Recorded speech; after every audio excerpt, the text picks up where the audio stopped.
Hi, I'm Jamie Rahman, and today we are going to discuss the support vector machine, the machine learning algorithm. So let me introduce the team.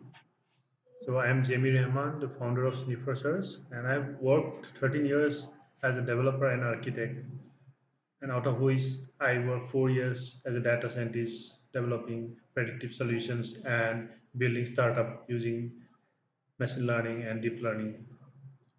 So Sandra is the partner of me, and he is a principal advisor of Sniffer Search. And he holds electronics and communications engineering from NIT Allahabad and MBA from finance and strategy from IIM Bangalore. So let me start a training program today. So we are going to discuss support vector machine, which can be used for classification and regression problem both. So just classification is to classify, right? A, B, or C, like the class in a grade or a grade A, B, C. That is the classifications, and the regressions is predictive solutions which uh, we predict outcome from the training data. So let us understand first what is support vector machine and how we are going to separate out the data for classification and regression problem.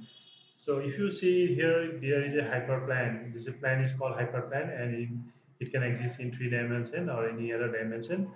To separate out the similar data and group it in a different colors like we have did it, classify it. So if you see here, we are having three different hyperplanes A, B, and C, out of which B is the solutions which is separating out stars and the red balls. And here the three plans are able to separate out. But when we consider the distance between the stars or balls, the nearest to the A and B, and find out what the distance between the longest distance between B and the star or C and the star. So we find that C is situated more far away. So we have to consider this hyperplane because it is in a position to separate out in a more data are inserted into the same problem domain. So in this case, if you see the stars, blue star is coming. If you consider B, it cannot separate out, and it is as a outliers. It's situated near to the red balls. But the A is a right solution here, which is separating out the data nicely.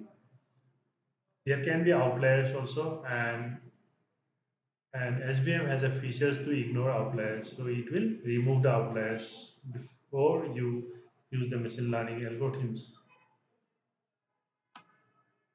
So again, you have to understand if the data is spread out like this, what the SVM will do. SVM has different capability, like it will introduce additional features Z plane, like Z square is equal to X square plus Y square, and plotting this into X and Z axis, we can separate out the data. So it will be look like this. So this is known as the kernel tree, where a complex data can be also separated out using support vector machine. If you see this diagram, sorry, if you see this code, we have implemented a regression problem, and I'll show you the solutions. If you see all the yellow plots, these are the data. Now, if you see that RBF blue graph is going through most of the data, so it is the best fit. So others like green and light blues are linear and polynomial model does not fit exactly, and the accuracy is less. So we are not going to discuss accuracy at the moment. So there are different ways to find out the accuracy also. So if you see this problem and where there is we added some noise which cannot explain at the moment. I will tell you the noise is added to make the data more fit when it is a complex data set. So sometimes we require to add noise, particularly in SVM. So, and if you see this SVR model, we have a three different algorithms in place: RBF, linear, and polynomial. Out of which RBF is a good fit.